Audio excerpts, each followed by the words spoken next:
Folks, welcome to the show. Have none other than legendary hit maker, artist, pastor, speaker, musician from Santana to Hosanna, none other than the Leon Patillo. Hello, Leon. All right, Brant. What's up, baby? Good to see you. Good to see you, my man. Man, you haven't aged a bit. And you either, man. I think our eyes deteriorated at the same rate. That's what's up. Well, you know, I remember you. On, buddy. Oh, it's going great. It's going great, you know, and reading up about you. I mean, I love that hook line, you know, from Santana to Hosanna. Man, you got started with creation and then became Leon's creation, from what I understand. And yeah, got a record deal and all that. Then you went on to Santana, you know. Yeah. Man. Right there in that pocket too. We were actually in LA trying to make it into that Hollywood scene. We had a manager who was just one of the sweetest guys, who knew how to kind of hook us up on other tours. So if War was out, we would be the opening act, Creation would be. But we couldn't quite get footing. We kept trying to get it, and it just didn't happen. Then all of a sudden, my manager called and said, Carlos Santana called today. I said, get out of here, man. I just thought of some TV cameras around, in those days. And he said, no, man, he wants you to come and sing on an album. I said, wow. I didn't even know how he found out about me. But anyway, I ended up back up in San Francisco, where I was born and raised. And Carlos had a house over in Mill Valley. And so I drove over there. And when I got to the house, I knocked on the door, and his wife, Debbie, answered the door. And she and I went to school together. So I was like, wow, man, she rose to a level of being his maid. I said, this is cool. So I didn't say anything, but I came in and I said, wow, Debbie's the maid now up here. And so Carlos came and hugged me from behind. And I said, hey, man, how you doing? I said, everything's good. And so he said, have you met my wife? I said, oh, your wife. Yeah, I said, we were in the same circles growing up. So then he took me downstairs to the studio and started with the hits, Black Magic Woman and Oye Como Va, Gotta Change Your Evil Ways. And so he had an organ down there. So I just slid over on the organ. He was mainly trying to audition me for my voice, but he found out I could play too. And so that ended up being a thing. And so next thing I know, he's announcing right there in the basement in his studio that I was going to be the next lead vocalist for the group. Wow. Man. Wow. So that was kind of the beginning of what I would call the professional side of my life, Oh my gosh. Yeah, amazing. So a lot of you folks go ahead. Our first concert was at Kezar Stadium, and it was like 60,000 people, Brent. And I was like, Lord, am I going to even remember the words of these songs? and then we got the Black Magic Woman, and there was that part where and they stopped. And I'm supposed to come, I got a black magic. I was supposed to come in with that part. And I don't know what happened in my head with all those people yelling and screaming. And I just, for a minute, I kind of lost the words. Then I got it. And the whole place just went crazy. Wow. So we started doing it like that every night. So hey. Arouses the crowd for just a little bit of a pause there, So, but anyway, we got off to a good start. And I just really appreciate the Lord put me in that kind of position, man. I could have been with any group, any kind of craziness. And Carlos is probably one of the better guys out there with great morals and got a little religious heart, like that. Good guy. So just the sweetest man. So I was really thankful to get dropped in that group. Leon, a lot of people know you from Star of the Morning, I Lay in Zion, Dance Children Dance.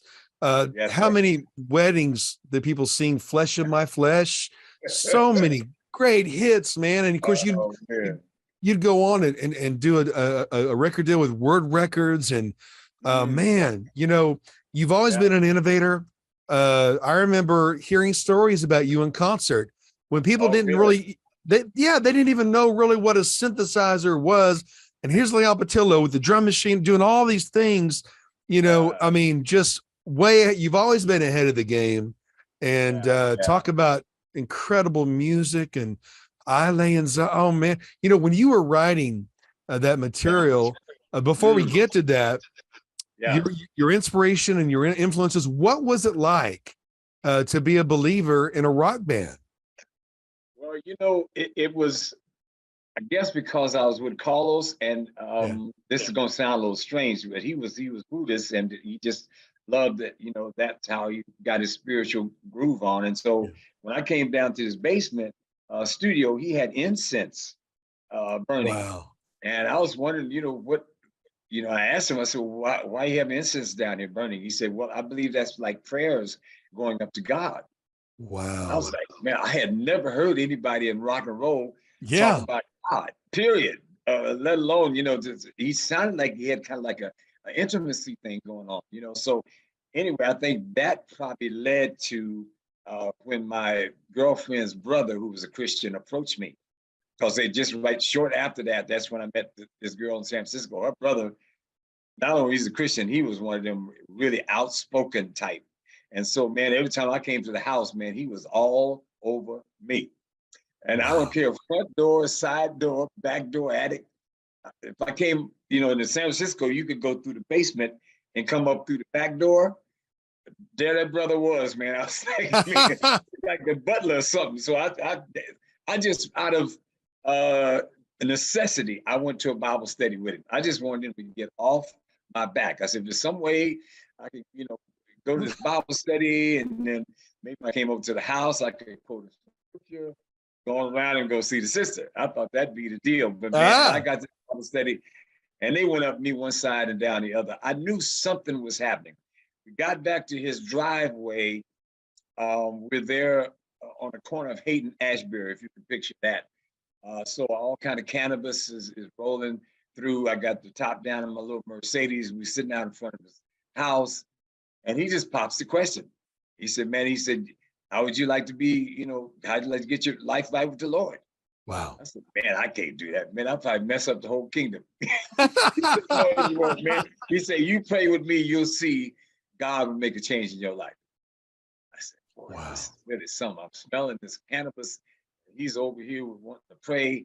And I don't know what kind of decision I should make at that point. But I knew it couldn't hurt, because I'm thinking about Carlos. I said, well, look, you got incense going. He's talking about God. I said, maybe it's not that bad of a thing. Not a bad deal. Yeah, so I grabbed the brother's hand, and right there in the car, man, we had a little prayer, and Wow. I made that commitment that night. That was in 74, believe it or not. Man, it's a long time ago. Man. On 4th of July. So Whoa. firecrackers are going off, and little kids running past the car with little sparklers. And so it really was an Independence Day for me. It was a day I'll never forget, and I'm really thankful, because it really was my root. I mean, mom and dad raised me in the church, but I just, you get out here for a minute, and this music pulls at you, man. All kind of that other lifestyle pull at you, so it really made it a little bit like, I don't know if I can really be committed to this, because I got so many other scenarios around me. So, but over a period of time, it was just a trust thing. I just kept walking and talking and reading and praying, and getting closer and closer each day. And finally, it really took a seat in my heart. So I'm really thankful for that. And I think maybe that's why I'm still alive. Oh, without a doubt. The best of them. So well, that's the only reason I'm alive. Without a doubt, and no doubt that you encouraged Carlos Santana as well. I mean, he's had quotes about Jesus, about being depressed and thinking about Jesus, and my gosh, and then you'd go on, Leon, with these incredible, legendary songs that are the soundtrack of so many believers' lives, so inspired, and you're always innovating. You got something new called Sing, S-I-N-G. Why don't you tell us about that? Yeah, well, actually, mom and dad had foster kids in the home, so I grew up kind of around that set. So when I got out of Santana, that's the first thing I wanted to do is, could I do something like mom and dad did, try to help foster kids. So there's a lady in Sacramento, her name is Miriam Golden, and she was with an organization called Koinonia Foster Homes. And so actually my agent hooked us up and said, man, she'd be a great lady, for you to maybe help out. I know you talk about want to do something for foster kids. So we got together, man. We've been hooked up ever since. I mean, we still hooked at the hip now. So since the mid 80s, but she stopped being the CEO of the company. And so at the same time, I was moving here to Vegas, and I just thought, well, maybe we could do something with kids here. And man, come to find these kids here really having some issues. You can imagine this town is crazy. So the Yeah. kids, they really get, kind of kicked to the curb. So we just started throwing our arms around all the school kids and trying to some music like that and some dance. And we got with some dance troops like that. And it was really Wow. kind of cool. And next thing we know, they're confiding me. They're telling me that they're getting bullied, and some of them are talking about committing suicide and all that sort of stuff. Wow. So it Wow. got deep. And this is like 2011, we moved here. So ever since then, we just thought we'd start this organization, Save and Inspire Next Generation, and that's SING. And Oh, so wow. now we're kind of moving it to a new level. I thought during the pandemic, the bullying would stop. I just thought they ain't going to school, so if Right. they have any issues, because nobody's messing with them.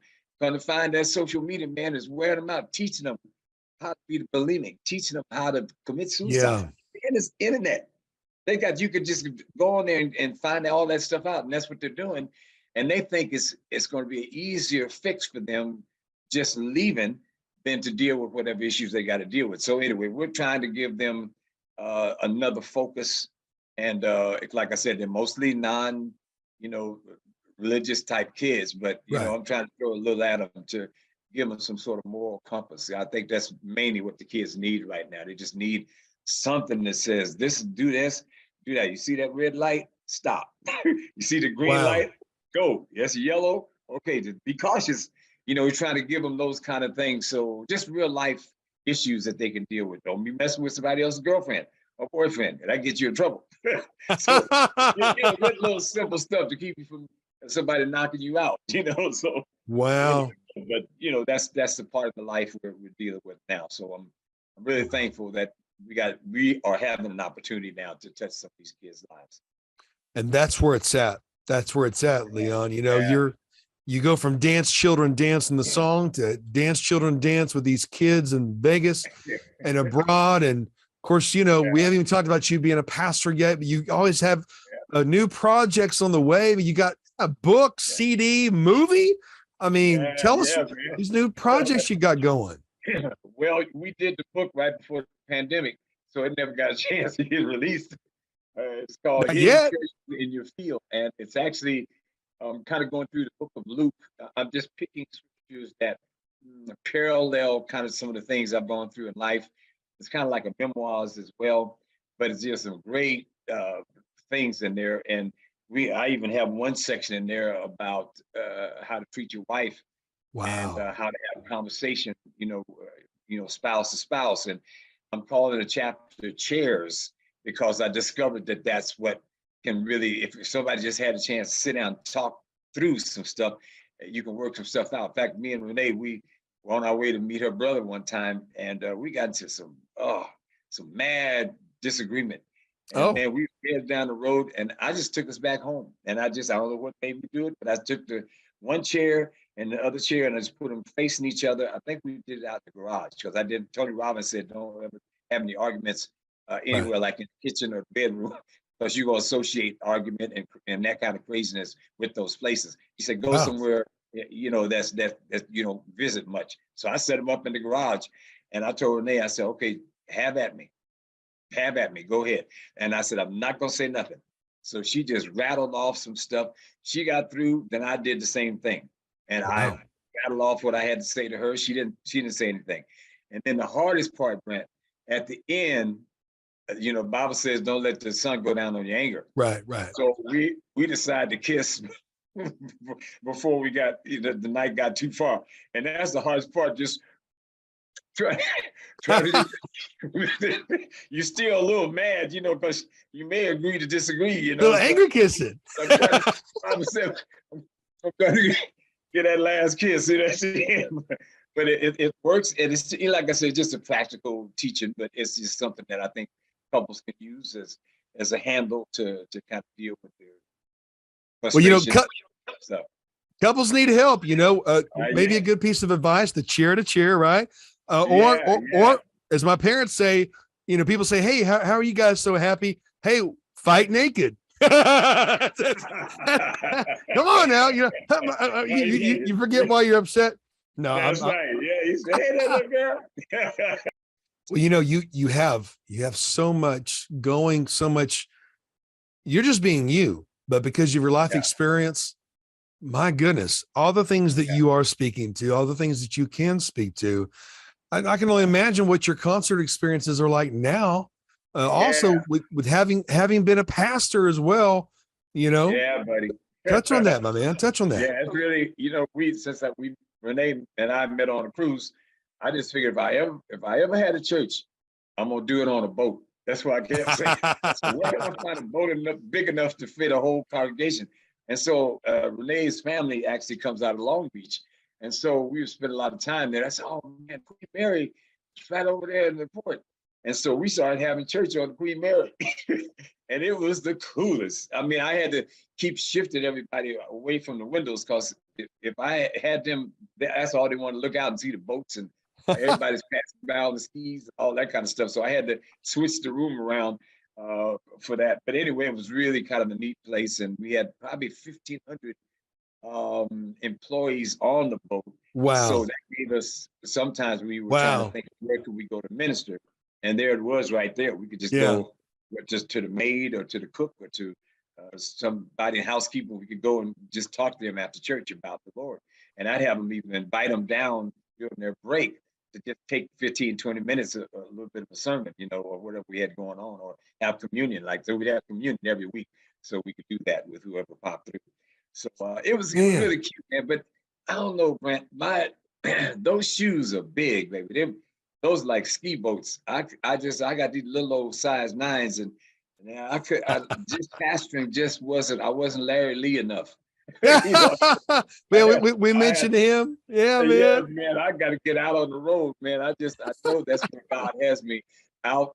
Where I can get out with the people in various countries and like that. So that's what I'm doing now. So '09, I think we started back out. Yeah, '09 we started church in '98, and then it was Wow. done like about 10 years. I hand over to my assistant pastor, and he's still rolling. And so now I'm back out on the road.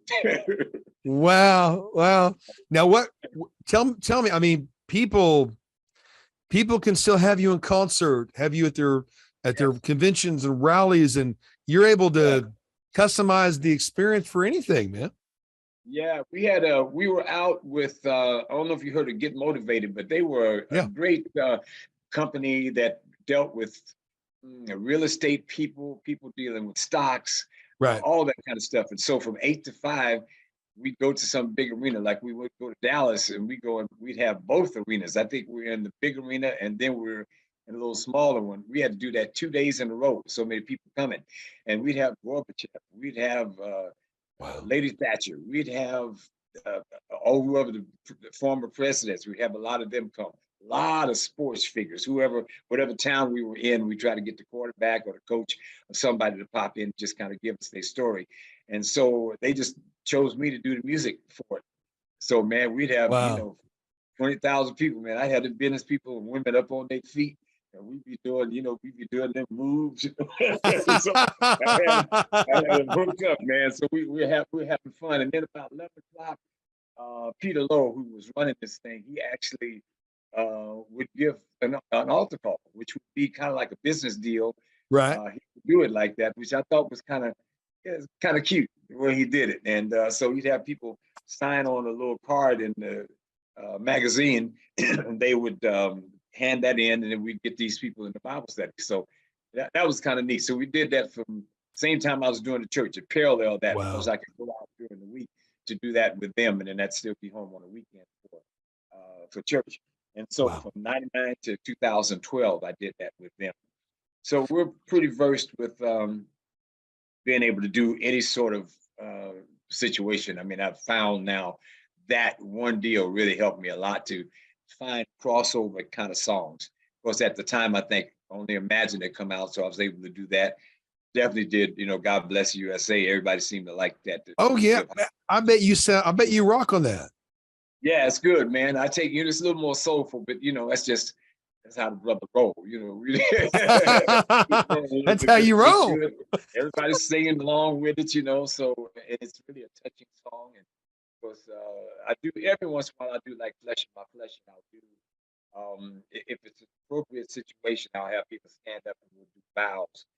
And that's kind of fun too, because a lot of people will read doing, their commitment to each other right there in the concert, which I think is Right. kind of fun. And I've had so many emails and letters back saying, brother, that when I did that commitment at your concert, man, he said that I really needed that at that time. And it really has changed my relationship with my wife or husband like that. So anyway, so we're finding ways to still hug everybody. I call it the big L. We're doing things, praise and worship between us and the Lord, but then there's also some stuff that goes out to people to give them some hugs on their life. So so it's a wonderful thing. All we're doing right now, this seems like a great time in life to be used by God. So I'm thankful for that, Brent. Well, you and your wife, you and Renee, sweet Renee, a power couple. And of course, Wow. people get to encounter her, when they're booking you, need to bring you to GLC prime time. Also, the other shows I have on a CBS affiliate and beyond. Of course, folks who are watching right now live, and word on the street. Man. Yeah. All right. Yeah. Knocking it out the park, brother. That's beautiful. So proud of you, man. You don't realize the impact that you're making still. You don't realize that you're still fresh in the mind of people who encountered you decades ago. You're not stopping anytime soon. And your ministry is only expanding, Leon. And, I'm amazed when I hear you speak. I'm thinking, man, he sounds just like he sings. And I can only imagine the preaching, You hear my singing voice when I talk, huh? Oh yeah, it's one in a billion. Wow. It's wonderful, but my joy, Leon, is to celebrate people who continue to have a reach like you do, a success like you do. I can't wait to see you in the Panhandle. I can't wait to see you on these other networks as well. In addition to all the great things you're doing, folks, go to leonpatillo.org. Sign up for the newsletter. Sign up for the newsletter. Be a part. Leon, for the longest time, through music, through television, through podcasts that you've done, and beyond, you were taking territory from the prince of the power of the air, because we know who the king of the air is. Yes, and man, I'm just so excited to link up with you and lock shields with you. How would you encourage people right now that are saying, man, this Bible thing's obviously true. Look at the news. It's happening. How would you encourage them right now? I know. Well, I have really discovered that, it kind of gets back to the basics again. We don't get too far away from this. If we can find a way to open up ourselves and love Big Papa in the sky, if we can find a way to just go there, man, because I heard somebody say the other day about this place we have in our body. It's really made for God. It's just like I don't know if it's a circle or a square or a star or what it is, or a cross, but there's a spot right here that only God fits. And we keep trying to put everything else in there because we think, oh, well, if I put a little of this in there, put a little of this, I'll be happy. But it just, nothing else really fits. You can try it, but it just doesn't. It just oozes right out, or it just can't get in there in the first place. But we're stuffing this area with things that should be more spiritual. And if there was any encouragement I'd give, I said, man, just let that spot have its spot, man. Let God do his thing and in your life, and you will notice it will go all throughout every area, all throughout your work experience, all throughout trying to reach out to other people, your family life, your love life, all of that. It's going to touch every bit of that. So I'd encourage you just to, even now, I would just say, repeat after me, Lord, I know I need this thing in my life. I know I need you. I know what you did for me. It wasn't just any kind of thing you did for me on that cross. This was the real deal you did for me. And you would have done it if it was just me. And I just want to thank you now for doing that. And if you're saying this, man, this is a good thing. And just say to him, thank you for not giving up on me. Whew. And just tell him right now, say, Lord, I don't know too much about this, but I'm going to open up my heart. I'm going to open up this area and I'm going to say, Lord, come in. Come in. If anybody can do something with my life, I want that done. And I believe you can do it. I've heard through the years, you can do it. So Lord, I'm opening up to you right now. And I asked that you change me from the top of my head to the bottom of my feet. Fill me with new life. Fill me with new direction. Who the Son sets free is truly free indeed. So right now, my friend, you have just accepted a new freedom in your life. Congratulations. Go on with this new life, and you're going to see some new things happen with you. If you're trying to get started, I just say, if you get into the book of John, it's in the Bible, just read through. It's your new buddy. It's somebody you want to, hang out with, get to know. So take that book of John, just read through and digest that in, man. I guarantee you, over a period of time, things are going to change in your life. It's going to change for the good. And everything around you is just going to start to feel right. It's just going to start to feel right. Okay? All right. So that's all I had to say. Yep. Right, and right on time, folks. So there you go, Leon Patillo. What an honor. And folks, we'll see you next time. Hang on, my man. Folks, God bless you. Hope you prayed that prayer. Share this with your friends. Thank you again, Leon. Thank you, BRANT.